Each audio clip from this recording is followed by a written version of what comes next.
What's good, everybody? So we're going to take a look at this video right here by Saurusness. I didn't vibe with Aemeath, but her story was objectively well done. Wuthering 3.1 analysis, and I have to say, I've seen a lot of people on Twitter really not be very particularly happy with her takes when it comes to the Wuthering Waves story. Okay, we have some things. Where is it? Gacha first, story second. Promise/progress payoff. Act 2 was much better, but why did it still leave me frustrated? I didn't vibe with it. Says I've watched it. By the way, I haven't pre-watched this. I just loaded it up. I've not seen this before. And as you guys know, I've been someone that's also been pretty critical with Wu's story since 3.0, but I actually really kind of enjoyed my 3.1 experience. I don't really have too much that I'd have to critique. There are a couple things here and there, but nothing that's worth me like making a video about. But a lot of people I've seen on Twitter post this and look at the thumbnail and be like, God, I'm so tired of her takes. I had to mute her channel.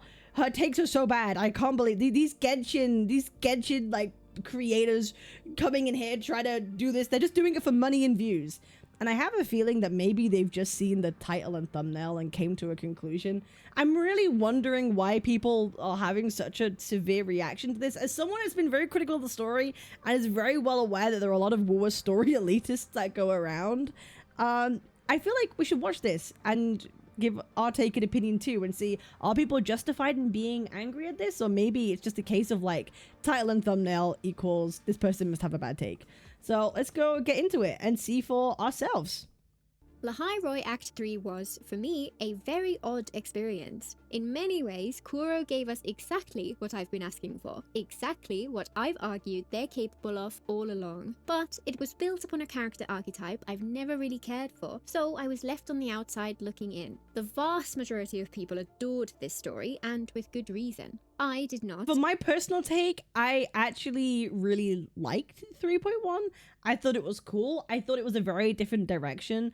It was very Aemeath focused, but it was done in a way that I actually really respected. Like I did want to engage with this character, and they did it in a way that I thought was it was emotionally appealing. And usually I'm quite critical of that sort of stuff, that's focusing more on the character stuff, but to me it was a good balance of character focused of Aemeath, but also the world building and what's actually happening in like Wuthering and in this region, and a lot of lore that happened too. And I think a lot of that is down to the fact that this was a longer patch.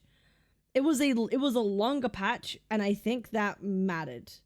Or a longer story, and it gave more time for it to actually cook, and I really appreciated that. Some of you say that the starting was blah. I liked it. I even liked the beginning of it. Maybe not just because Luke was there, but I liked the pacing of it overall.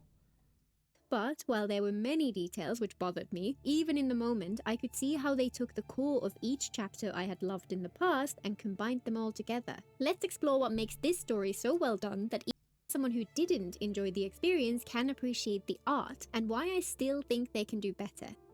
If you didn't like it, you objectively have a bad take. It's objectively terrible. How could you not like it? You have no heart, no soul. Context, let's start with a related question which comes up when I critique parts of Wu's story I did not enjoy. If you don't like the game, why do you play it? I started because I was excited for an open world science fantasy epic with fun combat and an engaging narrative. The premise felt like exactly what I had been dreaming of. I love science fantasy, and open world games with a cinematic story are easily my favorites. The presentation was amazing right from the first moment, and while there were many issues early on, I felt that if the story could live up to its presentation, this game could become something special. Sure, that's also how I felt about Wu. I love the sci-fi aspect of it. And I think 3.1 is really starting to push that like sci-fi narrative that I've really been craving. I've loved sci-fi even since I was like a kid, and it makes me excited. And I just hope that they keep the continuity okay. Like all this time travel stuff we're dealing with, the Quarter Savante, Etheric Sea, everything that's happening. Like we've got like interplanetary sort of stories now that are coming up.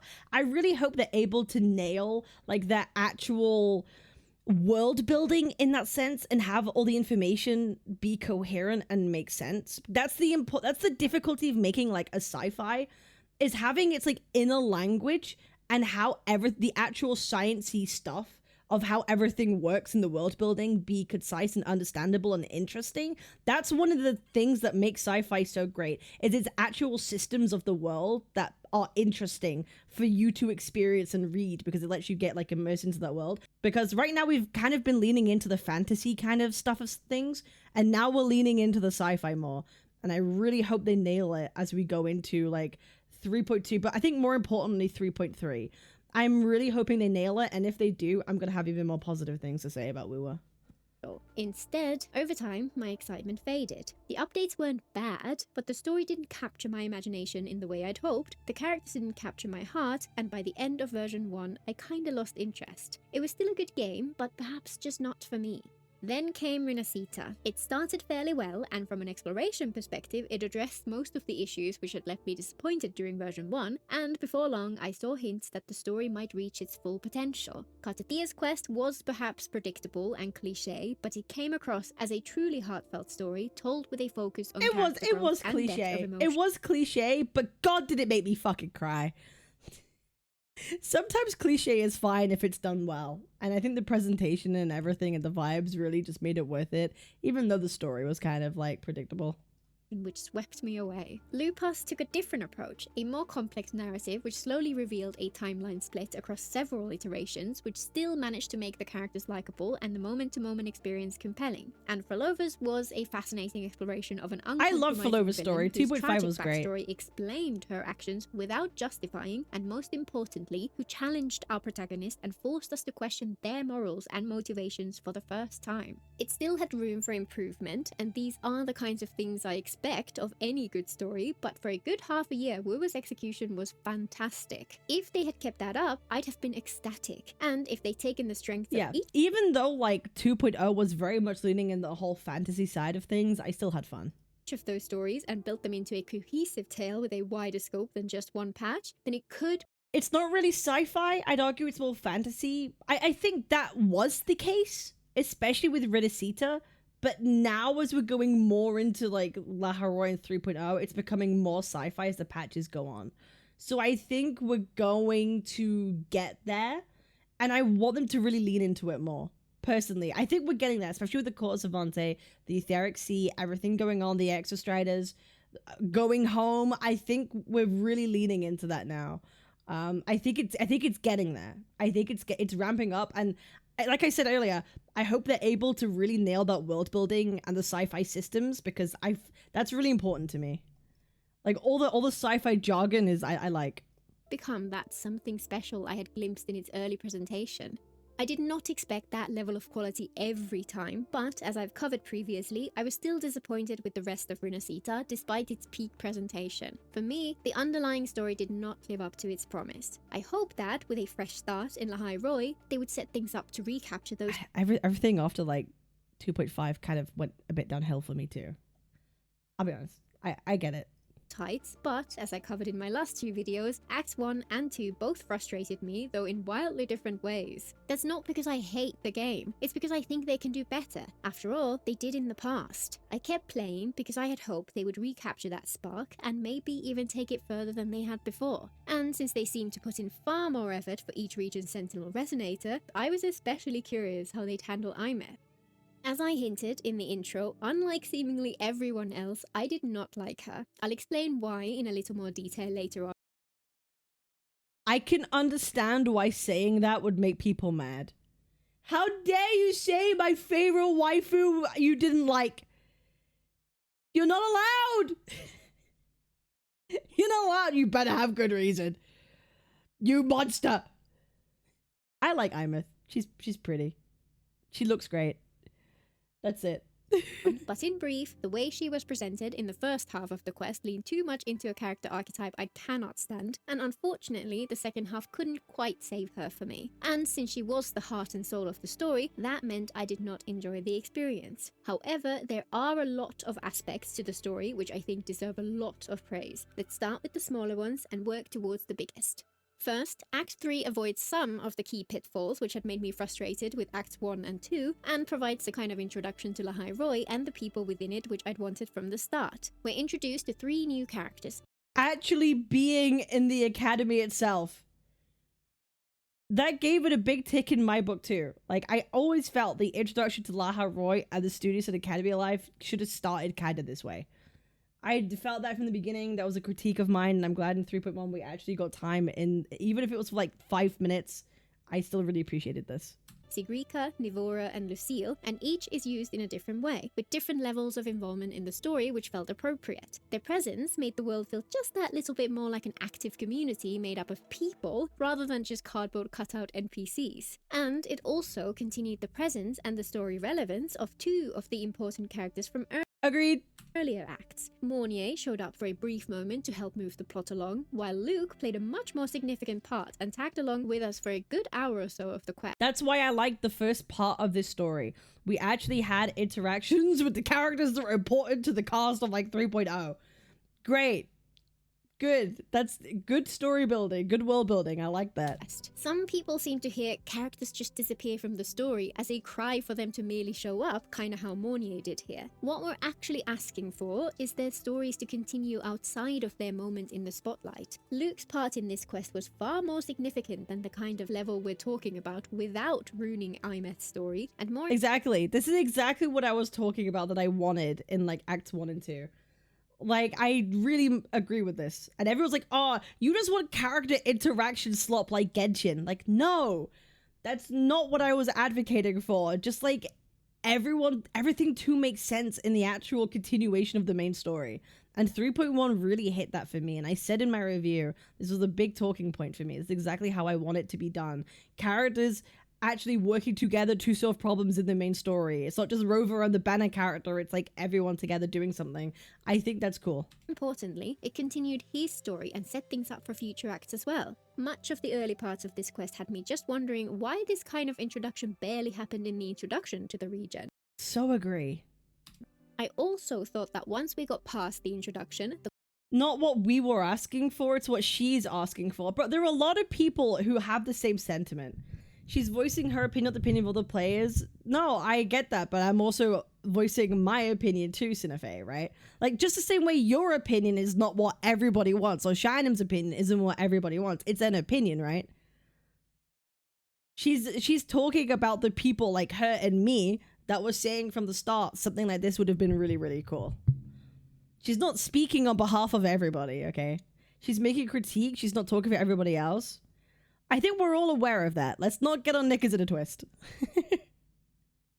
concept for the first half of the quest was pretty cool. Aemeath is a digital ghost, and we must search for shards of her soul scattered across the region so she can piece herself back together. When she's recovered her power, she'll be able to interact with the world once more after a decade of living as a ghost. It's a cool idea, which makes the most of the sci-fi concept behind her situation, a great excuse for us to wander about the world and for us to learn about different slices of her past. This is a great example of setting up a promise, providing progress towards our goals, and giving a payoff at the end. I don't think they made the most of this idea, which we'll explore later on, but the concept itself is a good one and their execution was solid.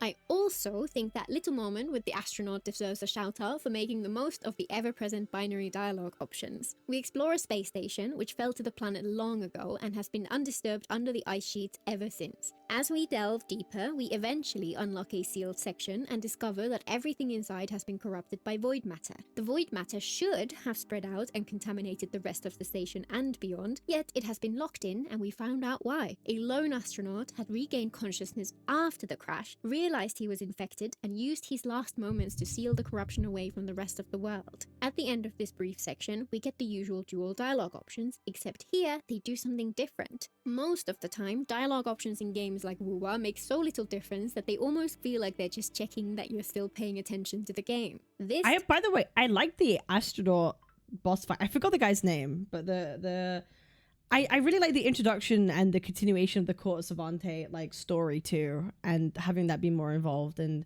really opens up the world building a lot. Clementine, yeah.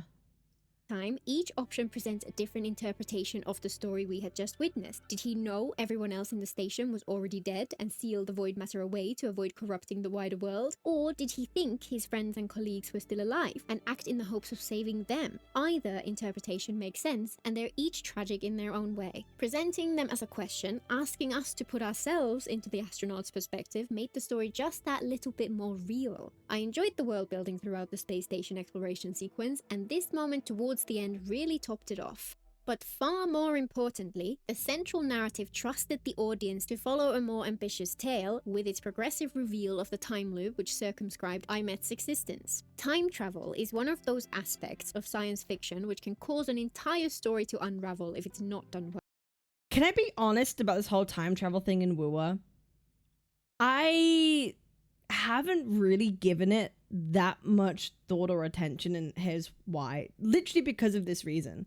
Because sometimes if you don't pay enough attention to it or think it through enough, it can unravel plots, create too many plot holes, and it could be kind of disappointing. So I took the option when I played through 3.1 and we got introduced to the whole like time loop thing, which is kind of like, even halfway through the story, it becomes very evident that you're in this time loop situation. Even though it was kind of predictable, to me it wasn't this huge reveal. Because it was kind of obvious as you were playing through the story that there is a time loop going on. But I made the conscious decision while I was playing to not think too deeply about it. Because I've experienced a lot of sci-fi. I know it can get kind of fucky. And to kind of protect my own peace, I didn't want to think about it too deeply or try and look for plot holes. Because just for my own peace, I guess. Like, I didn't want to be overcritical of it and kind of ruin my time as I was playing through Aemeath's story. So it's kind of being transparent with that. Like, I didn't think about it too much. I was kind of just like, whatever they were giving me, I was just willing to experience and kind of enjoy. And I didn't want to be actually about it because I didn't want to ruin what I was, because I was enjoying 3.1. I was enjoying through the story. I didn't want to take the time to kind of like be a bit anal about the whole time travel stuff, but that might come up later on, maybe in 3.2 or probably more likely 3.3. I'll probably be a bit more critical of their actual time travel systems, but going through 3.1, I was just kind of enjoying my time and just kind of enjoying what it was giving it to me.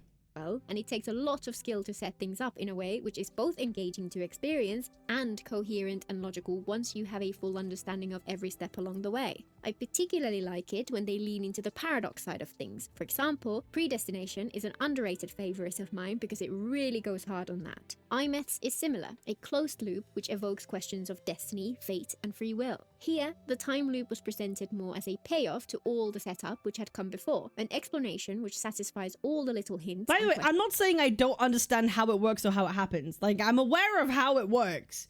But I didn't, what I'm saying is I didn't want to go too deep into like trying to look for plot holes or anything like that. Like, I know what happens, but I didn't want to think too much about I didn't want to try and break the logic of it, if that makes sense.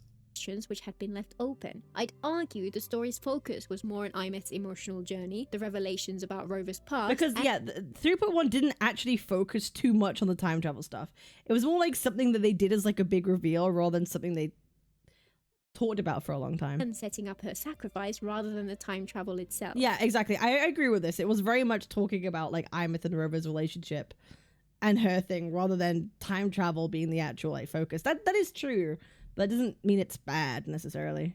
As someone who generally appreciates character-focused stories, this is usually an approach I'd love, and they undeniably did this type of story justice. It's just a shame I wasn't into her personally, and even though all the revelations in the second half softened my perspective. I could feel like if you don't like Aemeath as a person, you probably wouldn't enjoy this that much, because like there was a lot. It's basically like 90% her. Of her, it didn't quite save it for me.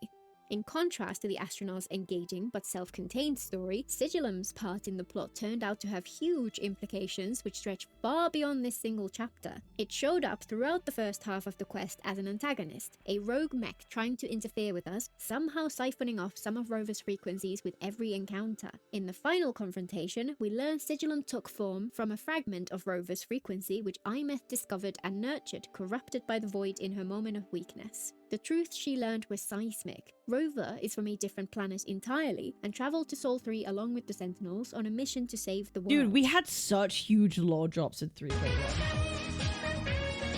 Yo! Yo. Connorissa, thank you for the raid, Lily. Hope you had a great stream. Hope you had a good time. Fuck, what was I saying? Holy shit. No, the huge lore drops about Rover and his past were really, really great at 3.1. I massively enjoyed them. Their mission was one they were given, not one they chose. And most importantly, they desperately wanted to go home, even just to glimpse it from afar. But this wish was coldly rejected by their authorities. I particularly liked how they solved Aemeath's dilemma here. She wanted to hide the truth from Rover to spare them from their pain, from their compulsion to save the world. But Rover pointed out that even without those memories, they chose to wander far and wide and spend all their time saving people because that's simply who they are. These tiny scraps of extra context add so much to the Rover. It echoes one half of what made Frolover's quest so good. It turns our protagonist into something more than just blank slate self-insert superhero by giving them an— Dude, I said this in my review. That like this really humanized Rover to me. 3.1 did such a good job of like grounding him in reality, giving him motive, giving him reason and purpose. Like I loved that. I came away from 3.1. I like Aemeath, but I liked Rover more coming out of 3.1. And that really made me happy because I am a Rover fan. I've really loved Rover throughout like my time with him in Wua. And 3.1, I came away from it really enjoying his character a lot more. Internal conflict and motivation beyond the nebulous savior trope. And with that in mind, another small moment I want to highlight is an interesting contradiction between current Rover's words and past Rover's actions, which should hopefully set up some future exploration of their perspective. At the climax, Rover tells Aemeath, "Things only weigh on you because they matter." This philosophy neatly summarizes Rover's perspective and aligns really well with the actions we've seen them take so far. It felt like a core belief, so fundamental to who they are that they'd never needed to say it out loud before. And yet, past Rover deleted their own memories. That is the polar opposite of this philosophy. They cast away everything that mattered to them and left themselves bereft of meaning. Up until this moment, I was curious about why they'd wipe their memories, but it felt like some distant action in the half-forgotten past, which didn't really have much meaning for the story. This single line of dialogue highlights that contradiction, and it feels like a promise. Whatever drove them to do something so contrary to everything they believe in, it cannot be something small. And then, at the end, Aemeath's self-sacrifice fulfills the other half of what I loved about Frolover's quest, a moral challenge to Rover's perspective. In Frolover's case, the two of them completely disagree and clash together over their incompatible moral perspectives as they try to work together. This time— These goddamn women, man. These goddamn women always contradicting. How could they? They should just simply agree. Goddamn. challenge comes from a completely different angle. Aemeath agrees with— Why are they going to be so difficult? It's a joke, by the way. Guys, it's a joke. And follows the same path, and that forces Rover to see the other side. Rover is forever sacrificing themselves in the pursuit of the greater good, taking on the burden of saving people even though it hurts, and more importantly, even though it hurts the others who care about them. They refuse to try any other way, and argue that since they can do these things, they have to do them. Aemeath's savior complex is a direct result of her wanting to emulate Rover, and she ends up in a— I really love the complexity of like their relationship and how it was done. And again, I think that's due to this quest being longer than usual, or than what we've had for a while now, and we were being able to really open that up and explore it. I thought it did actually have a lot of depth to it that made me very happy. It wasn't just like a surface level thing. Like there was a lot of complexities to Aemeath and her personality and her relationship with Rover, and I really appreciated that. And that's why I didn't mind the Aemeath and their background with Rover being such a cool focus, because I found it very engaging and really interesting. Position where she is the one who can save the world, and therefore she feels she has to do so. Rover realizes this too late to stop her, and now they're forced to confront the dark side of their own decisions. That is genuinely great storytelling. And finally, one last thing I loved was that final cutscene with Aemeath's paper plane floating across the academy on a gentle breeze. Much like Aemeath herself, it passed unnoticed through those simple, unheralded slices of life. When she had been alive, she made a point to try everything she could, to experience anything and everything around her. As a ghost, she had haunted these same scenes, working towards a way to make sure they could continue to exist. This cutscene felt like an affirmation that even the most basic, simple moment is worth saving. Life is something— This was so sad. Dude, this scene was sad to me. something to be cherished, a fitting note to end on. One aspect which always drums up some discussion, but which I'd place as neither positive nor negative, is the question of introducing gameplay within the quests. Some want as much gameplay as possible, some want none at all, and a spectrum exists in between. Personally, I prefer something in the middle, an interactive movie with moments of gameplay to keep it engaging. The interactive movie part is one of the reasons I actually really like the presentation of 3.1. I think the gameplay aspect is cool. I think the gameplay being like kind of platformery, I actually think is kind of like nice. Despite the fact I definitely didn't die multiple times just by the platforming alone. No, I'm not stupid. It's the game's fault, totally. But I liked it. I liked how they did it. I think it's a good middle ground. Always had such high hopes for Wuwa. Its presentation... Let's be honest, like the fighting, the combat part in story, I don't really care for it that much because you kill everything in like one hit anyway. Because you have to make sure everybody is able to like do the fights in the quests. Unless they introduce like scaling into fights in the main quest where actually like there is a bit of difficulty that scales with how well your account is. That's just never going to happen. So I would rather have just engaging stuff that isn't just like one hit kill everything and whatever. So I understand why there's like a middle ground for it. Actually matches what I'd always wanted. The one-off gameplay in these quests can often feel a little gimmicky, a little bit like filler, and at its worst it can be really janky, but as long as it has some purpose in the narrative, it doesn't waste too much time, I don't mind it all that much. What bothers me in all these games, however, is how they insist on introducing new concepts or enemies or characters you might not have played with. I feel like the whole gameplay discussion is just a lot of different opinions. I feel like there's never going to be something that satisfies everyone because I'm a fan of not actually having a lot of combat in the gameplay because I think it's just going to be bad. But I like the boss fights. The boss fights are always cool. I think that's really the thing I care about. The experience. Bro, the Sigillum boss fight experience in the main story quest was so good. The music, the visuals, like it's a one-time thing because if you go and do the weekly boss fight, you don't get that same experience again like you did in the quest. I kind of like that. I kind of like that while you play it in the main quest, you get this awesome experience and visual like thing. It was so good.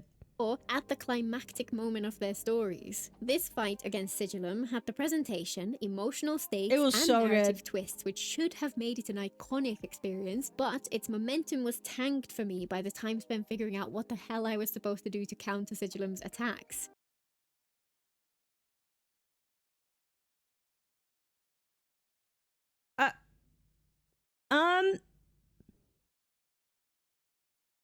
I'll be honest, you just fucking hit him. Yeah, I don't know about this one. I'll be real. Like, bro, I was, during the main quest, I was just paying attention to the music and the visuals. I wasn't even paying attention to a rotation. Yeah, I wasn't even paying attention to a rotation, even though, like, I knew how Aemeath would. It's like, I was just like, this music is cool. These visuals are sick. I was just hitting him. I didn't really have a problem with this. There is sadly no easy answer here. They could use familiar enemy mechanics in the I'll be honest, I don't really see this critique. I didn't think it was a problem at all. Final confrontation, but then the battle would risk feeling too familiar, too safe. It might be the case that like maybe it was the case that people took time with it because they didn't know how to play Aemeath. So you would do like piss damage. I don't know, like that could be the case. Maybe it was like a tuning thing. I don't know, but I didn't have a problem with it. I thought it was fun. I love this fight. When the goal is for the fight to feel meaningful, that would be just as disappointing. In this particular case, for me the boss fights were more or less fine, while the gameplay sections in the space station maybe overstayed their welcome just a little.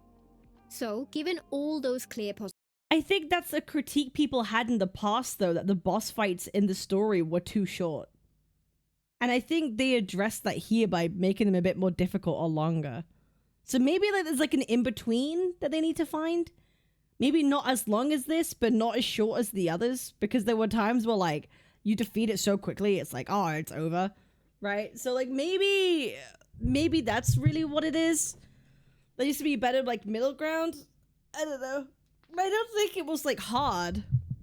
I don't think it was hard. It was probably just long. What could possibly have made me so unmoved by Aemeath herself that it ruined the experience for me and does— Okay, so these are the critiques. Okay, so she's getting into the critiques now. This is probably where a lot of you guys are gonna have alternative opinions. Y'all are probably gonna disagree with a couple of these. So I feel like we've now hit the controversial part of the video. Big warning alert! Controversial part of the video likely happening right now. She went over what she liked. Now we're getting into what she didn't particularly like that much. Does it mean I think she's a badly written character? As we piece everything together, we discover that she was basically great at everything. She was a top student who excelled in all her classes without really trying. She was a skilled pilot, a speed queen on her bike, and an exceptional synchronist with unusually high scores in all her tests. She was popular amongst her peers, and in her spare time, she was a talented singer-songwriter whose alias became a campus legend. She's shown to be emotionally intelligent and perceptive, deeply loyal and protective, kind, funny, and not to mention modest about her. God, she sounds just like me. Oh my god, if the critique is like, this is an unreal character, I don't know, man, kind of sounds a little like me. I'm not gonna lie. Academically gifted, top student, really popular with her friends, funny, charismatic. God, she just sounds just like me growing up. I don't know. Hey, we exist, man. What can I say? Accomplishments. You might expect me to follow that up by saying, and therefore the ego's insane. It's just true, unfortunately. Hey, listen, it's simply just true. Everybody loved me. Great top student, straight A student. Listen, man. She kind of sound like me, low key. She's a textbook Mary Sue, but I don't think she is, for reasons we'll get to in a minute. Instead, I think the root of why she just does not appeal to me is in how she relates to one of my pet peeves in the real world. I hate the way people idolize natural talent and devalue the effort people put in to achieve their goals.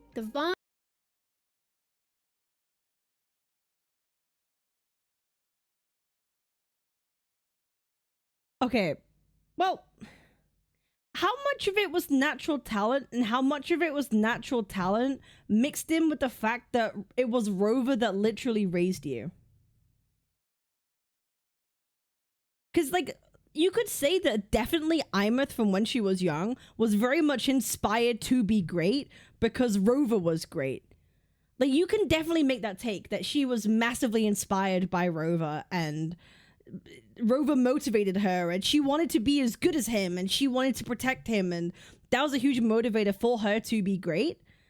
But that's not necessarily natural talent, you know?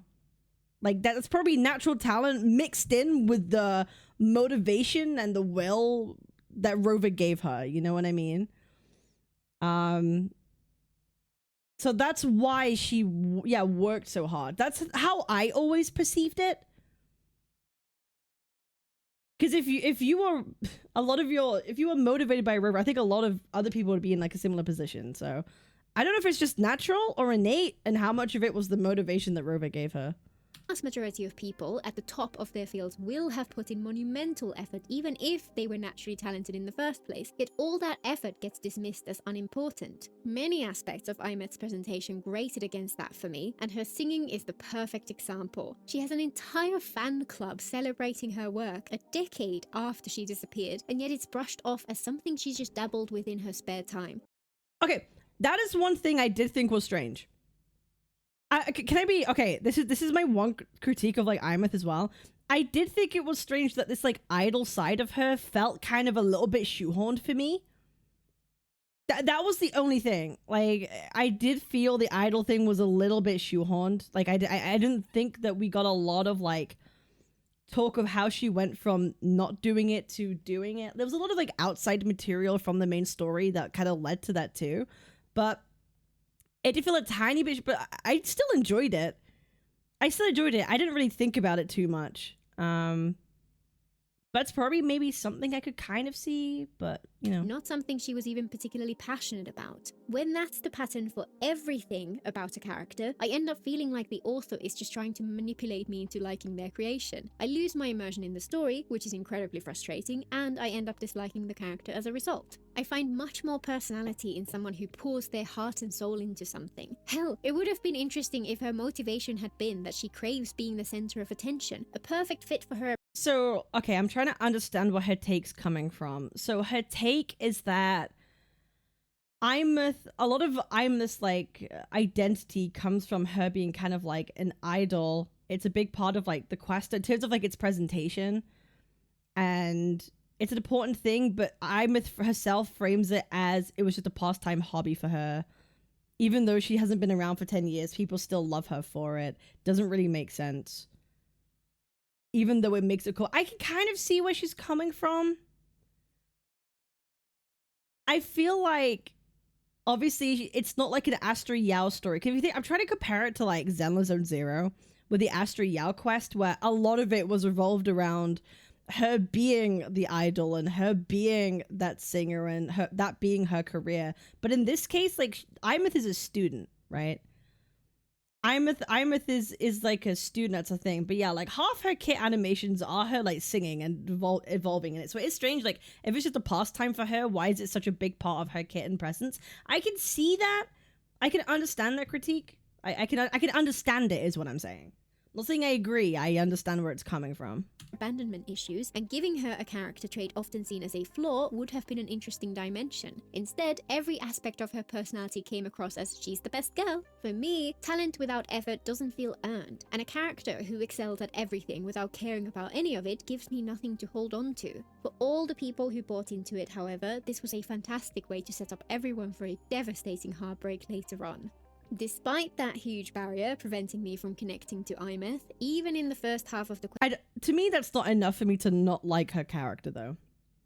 Because there's other things about her that I like. I think to me, this whole thing was secondary. Even though her animations make a big part of her, it's still like secondary to how I experience the story.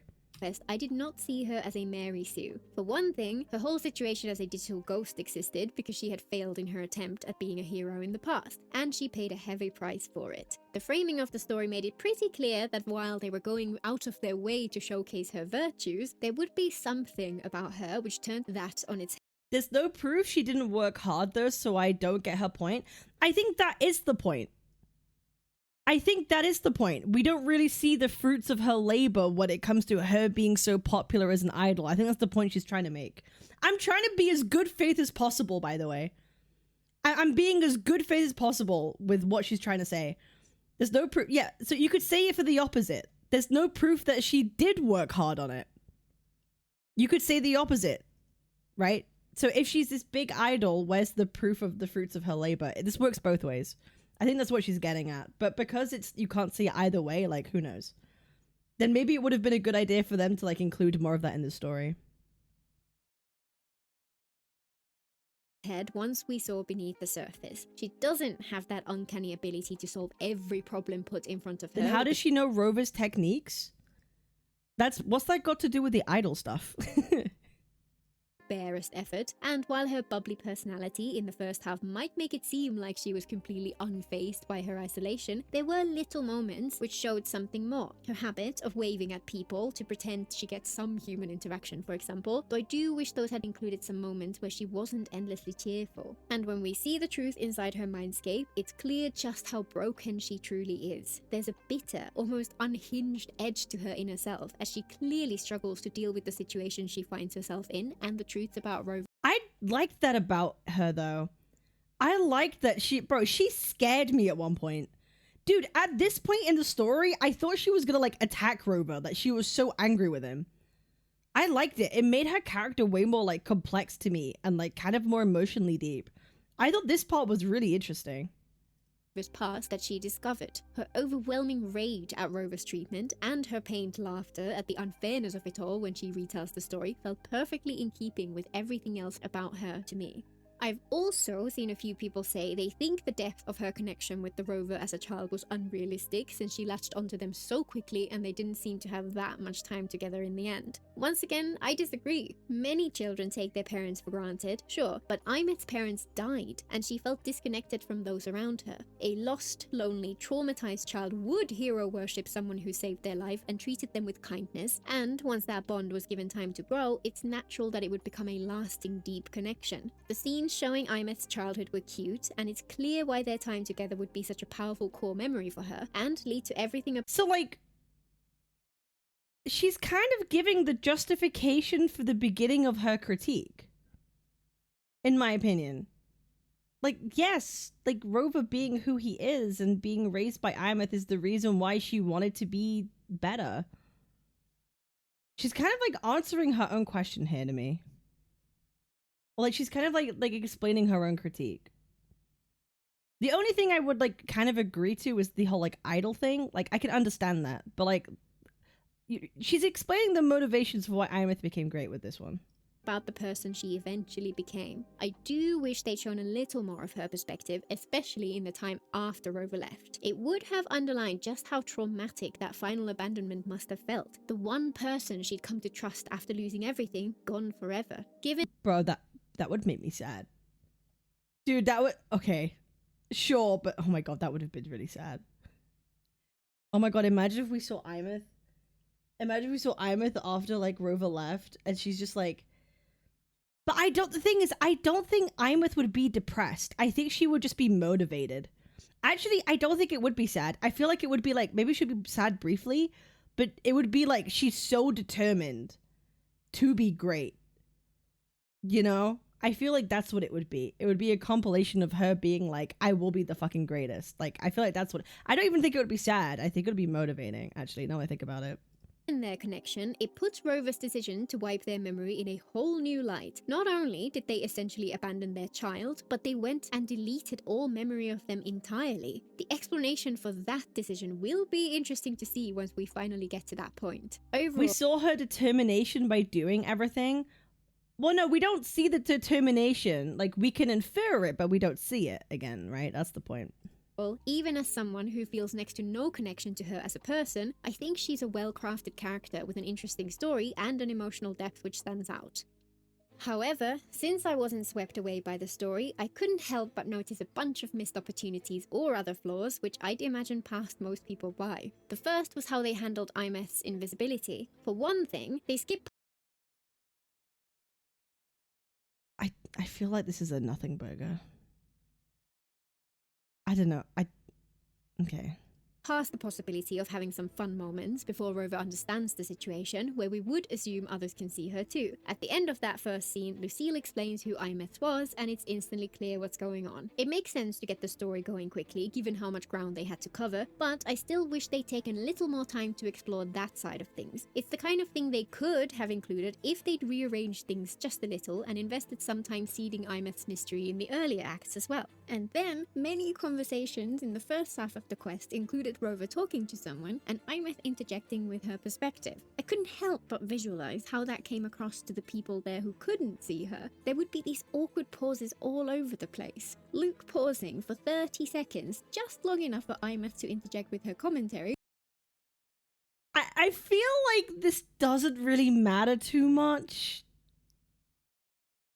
Bro, just think of every fucking anime where you have like two main characters fighting each other and they're having dialogues in their head for like 20 fucking seconds. And if you played that like in reality, obviously it would look fucking shit. Like, I really think this is kind of a nothing burger. Yeah, this is really, bro, we see this in media all the time, not just anime, but like, bro, I'm thinking about like Dexter, or like, you know, like the Netflix show You, where the guy's just like, basically 90% of the show is just like the guy talking in his head the entire time how he's gonna like murder a fucking woman. You know what I mean? Like, it's just a media thing. Like Yagami versus L. Yeah, like anytime an MC is talking in their head while they're fighting another character, like or talking to themselves, this is really nothing. This is nothing. This is literally nothing. I don't care. Don't care. I think we all accept, obviously, it would look strange. It doesn't matter. Before finishing his sentence was especially jarring. Given the limitations of the format, I imagine they would have struggled to make the lines of dialogue actually. I can't believe you referenced You, because I was rewatching some of the series the other day. That's why it's stuck in my head. I like that show, even though it kind of gets worse as the seasons go on. characters, and if they had, it would have risked being a little hard to follow. They could have just given some throwaway explanation for this. For example, Rover could have claimed to have some helper on the line listening in and providing help, which would have been a perfect excuse for their behavior and introduced some interesting interactions where the other characters would try to say something to this supposed assistant, and Rover would relay Aemeath's response. In the end, this aspect obviously didn't bother many people, so that... No, because it's a nothing burger. Yeah, this is... I can understand if you find it... If you don't like it, but like, I don't... How can you watch any other piece of media where this happens then? This feels a very strange thing to be mad about, but it's okay. May have been effort better spent elsewhere. And when it comes to the premise of collecting the shards of a digital ghost soul, I still wish they'd done a little more with it. I don't... Okay, am I crazy? She mentioned this at the beginning as well. I don't really recall this being a thing in the story. Was it something they mentioned and then, like, forgot? Like, I genuinely don't recall this being a big part of the story. Am I stupid? Did I just not pay attention? I literally have no recollection of this. Was it actually something they mentioned and then they didn't, like, do anything with? Or am I just, like, stupid and I forgot? I'm very confused. I feel like the Aemeath we met... It was just one piece that Sigillum had.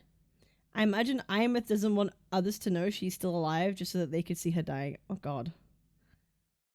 right at the start of the story was her full, whole self, and the intent was for us to slowly discover that her cheerful presentation is just a facade, until by the end we understand the depths of her emotion. This works, especially if you like her as a character, and there's nothing wrong with it per se. But her story would have hit me harder if the memories we recovered along the way had changed her as well. That would have required her to be a little different at the start, not quite her full self, but the payoff at the end would have been great.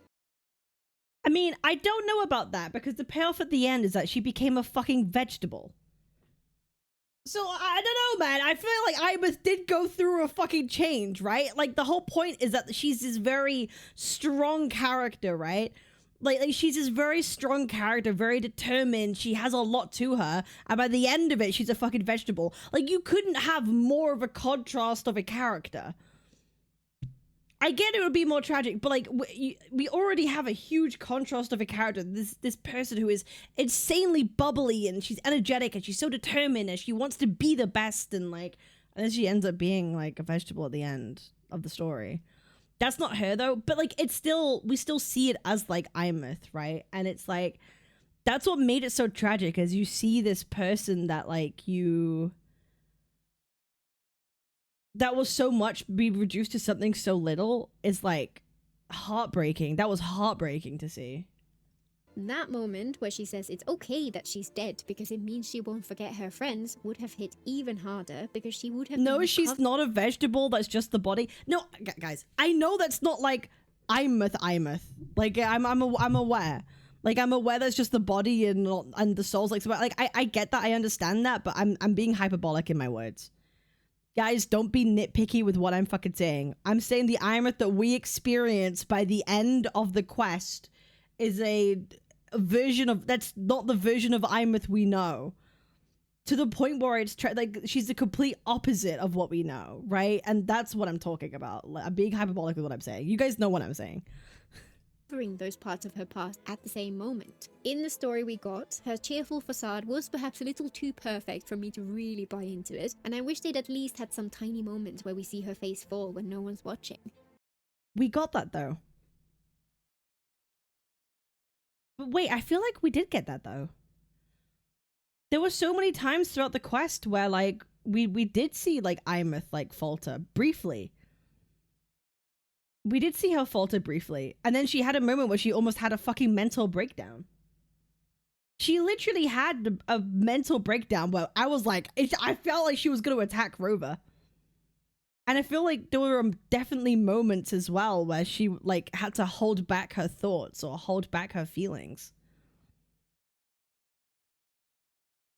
And I found it particularly jarring that her one night spent as a person who can actually interact with the world around her once more was spent at a fan party for her pop star persona, since it had been made clear singing and performing wasn't a true passion for her, just something she dabbled in. I feel like they wanted to use this moment in the story to emphasize that her existence was meaningful to many people, that she had touched their lives, and her return was cause for celebration, a homecoming which let her feel part of the world one last time before she set off to make her grand sacrifice. My problem with this particular choice is that it meant she had no personal connection to anyone around her. They were all strangers, people who had appreciated her idol art but who never knew her. There were multiple people at the academy who would have known her before she disappeared. Her teachers, any fellow students who had since become faculty members themselves, other staff who she would have interacted with. She's also half Roya, so even though she never felt at home with them, there'd surely be some people who'd care that she returned. This made what should have been an emotional peak of the story feel a little bit disconnected to me, and then the sacrifice which came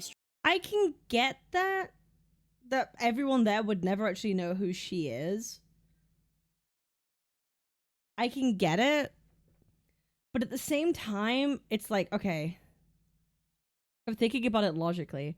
If people have been like really listening to her work for like over 10 years, even though she disappeared, you could still get connections to people and artists from like old music. So like it's not so much that like she wasn't physically there so people didn't care. Like you could still care about things even though it's like a while ago.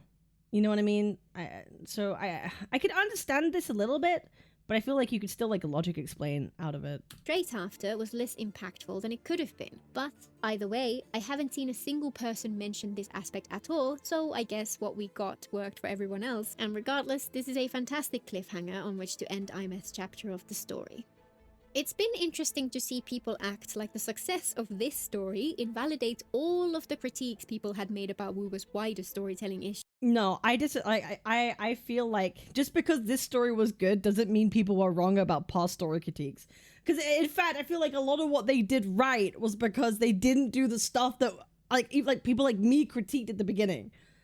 So that is a weird thing. Oh yeah, all you guys were wrong about Wu's story. It's actually great. Like no, that to me there was still issues in 3.0 and 3.1, but like, or 3.0, like. You know. I think it's at least partly an Theodore, that bitch just be jelly of Aemeath. Okay, Cinefe, okay, I'm gonna time you out if you do this. Can we not this is insane behavior. Let's not call people bitches because of their like critiques on a game. You're part of the problem if you do this. If you're out here critiquing Saurusness, calling her a bitch because of her critiques on like the story, you are literally part of the extremist like story critiquers of Wua. You are part of the problem. Like calling people this kind of stuff because of their opinions of like game story, you're part of the problem. Let's not do that. That's not fair. I don't tolerate that here in my chat. I do not tolerate that in my chat. I'm sorry. You could disagree. Let's not call people a fucking bitch because you disagree with their story critiques. That's fucking insane. We don't do that here. Sorry.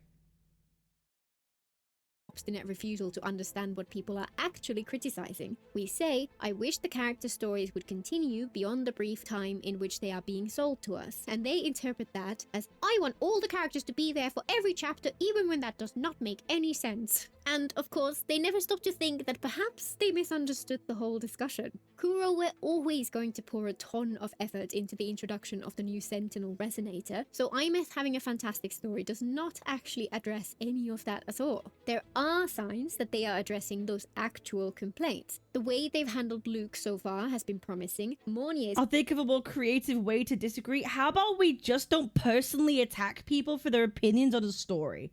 Let's start there, dude. Hey, let's start that. Let's not personally attack people for opinions on a game story. That is cringe-ass behavior. That's insane. We don't do that.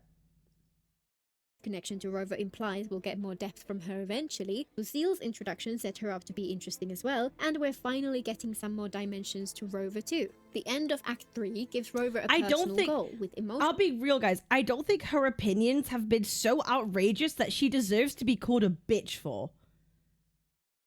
I feel like there are definitely things you can disagree with in here. 100%. But people getting so worked up she's so wrong. She's saying things about my wife that's so bad, this bitch. You are crazy. You need fucking help. You need therapy if that's how you think about this. If you're having such a negative, visceral reaction like that to these levels of critiques that aren't really, they're not extreme. They can be disagreeable for sure. But if you feel that they're so extreme, you're crashing out like that, wanting to call someone a bitch for them, you have a problem. There's a problem there that you need to address. Stakes which truly matter, exactly the kind of thing an introduction to a story is supposed to set up. But the bigger question remains unanswered. Will watching Aemeath mirror their own choices back at them actually change how Rover moves through the world? We'll surely find some way to bring Aemeath back, perhaps in a climactic battle where we set out to How dare you talk about my favorite wife so badly? You bitch! Like, that's the energy we're giving out right now. That's so cringe. It's so unbelievably cringe. Front Aleph 1 in Void Space. Without doubt, it will be absolute cinema. When we do, if they don't confront this moral contradiction, Aemeath's sacrifice would feel cast aside, its meaning dismissed. Kuro have set up some interesting promises, but they've done that before and left them unfulfilled. Hopefully, this time will be different. Looking back at the 3 quests in Renasita, which showed what this game could be, each gave us something distinct. Kartathea gave us heart, Lupa gave us complexity, Frolova gave us a protagonist who was challenged and changed. Aemeath's story is, in many ways, the synthesis of all 3. A heartfelt emotional journey, a complex layered structure, and a moral challenge which hits the Rover harder than anything which came before. Sure, I agree with with that. Despite all that, I wasn't moved by her in the way almost everyone else has been. There were perhaps moments where the narrative could have landed for me in spite of that, but for whatever reason, they didn't do that. What really matters is what comes next. Rover has a personal goal with real emotional stakes for perhaps the first time, and crucially, they've now felt the consequences of their own self-sacrificing nature from the other side. Whether that changes anything about how they move through the world will be the true test of whether Aemeath's story meant something lasting or was simply an isolated peak. Until next time. I think this was a really interesting video. Here are my concluding thoughts. I could totally understand why people would see this as disagreeable. I could totally see how Subpart to be disagreeable, because I think to a lot of people, the things that she had problems with, a lot of others just don't care about. Like, it's to a lot of people, it's just like either it could be explained, they can logically explain around it, so they don't care about it as much. I think a lot of people just loved Aemeath so much that they don't care about all the things you could, like, nitpick at. That was also a thing. I could totally understand when people find disagreeable. I think a bunch of her critiques, like, or like pointers, like the beginning of the story, not really critique, being like, it was nice to focus on other characters is a good thing. I think she opened up some, like, dialogue of discussion I think is actually interesting, talking about the idol stuff, why people could be, it could be a disagreeable take. People could disagree with it, of it mattering or not. I think it does open an interesting conversation. And I actually, like, respect people like Saurusness who are willing to engage in that dialogue. I don't think she was overly negative. She's not out here trashing, saying this story is terrible or bad. She's not saying that Aemeath is a terrible character. You could be like, well, if everyone likes it and you don't, then clearly there's something wrong with you. Like, I think that's definitely a take. It's definitely a take. But I definitely disagree with a bunch of points, but I appreciate the fact that it opens up conversation. I don't think this is a terrible video. A disagreeable one for sure. But guys, I'll be real, I'm in my era of trying to be as good faith to things as I possibly can. I don't think she said anything that's, like, majorly outrageous that deserves to be like, she's just doing this for money kind of thing. I think if you are someone who gets insanely worked up about this to the extent you think she's a horrible person, I think you might be too lost in the source. You know, and when she did, she also said, well, not bothered anyone else, so I guess they chose correctly. You know, like, she definitely notices and she acknowledges that it's, like, a personal thing for her. Like, I didn't like this, but I could see why others would. I think that's a sign of, like, intelligence or, like, good faith, being like, hey, not for me, but I could still list the reasons and explain why other people like it. I think that's a good faith way about doing things, right? If you dislike something, but you could literally explain the reasons why others do, I respect that. And I'm like, okay, so at least you've thought about it and you understand why people like that. It's very rational. Okay, yeah, it is a very rational thing. So I don't know why people are really harping on this like that much. I don't know why people are giving this video so much shit. Like, it's definitely disagreeable, for sure. Not denying that. But to come at her personally and attack her personally, I think is insane. You can definitely disagree and attack some of the takes, for sure. 100% for sure. But to attack her herself for this, I think is wild and really unfair. It's something that I've experienced too, personally. Like, people get this with gadget stories. Like, if there's a gadget story that people overwhelmingly like and someone's critical of it, it doesn't matter even if your critiques are valid. You must be stupid if you critique it. That's honestly why I didn't do any 3.1 critiques, because I knew if I gave any critiques, people would be like, how dare you? This was perfect. So that's kind of how the gadget space is, unfortunately. I feel that's the thing. Her main issue was we were going back to waifu of the week and forget about the plot points. I guess we'll see what happens in like 3.2 and beyond, right? We'll see what happens. Yeah. Let's look some videos. So you think I should remove my order on her to assassinate Assassin's Guild? The pitchforks would sell out. But that's kind of how I feel about this. Like, definitely a disagreeable video in parts, for sure.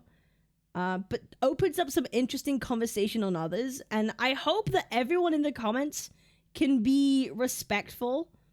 I don't think Saurusness is a person that deserves to be attacked or given hate on for these story takes, because I massively respect people who are brave enough to give critiques of story, given how tribalistic gacha communities are. If you critique their favorite story, I massively respect people who have the balls to make a video like this. Can I just say that I do? I have massive respect for people who are able to make videos like this, even knowing people are gonna be outraged by it. I respect it, because it's like, I like people having alternative opinions. I like trying to see the other side of things. I like to try to engage with the good faith. And I didn't think, there was no point in the video I'm like, this person sounds entitled. They think their opinion is the right opinion. Because multiple times through the video, she very much was, this is a me thing, but I could understand why others like it. And that reinforcement of that made me be like, okay, well, she recognizes it's not the popular opinion, and that's okay. If she framed this video as like, this is why it was really bad, and there's no other reason, there's no other perspective to have, then I could totally understand a bit more outrage and a bit more like, what is this person saying? But it was very reassuring throughout that she constantly was setting that groundwork of, this is my experience of how she experienced the story. Make sure to like, comment, and subscribe. I'll see you guys at the next one. Peace.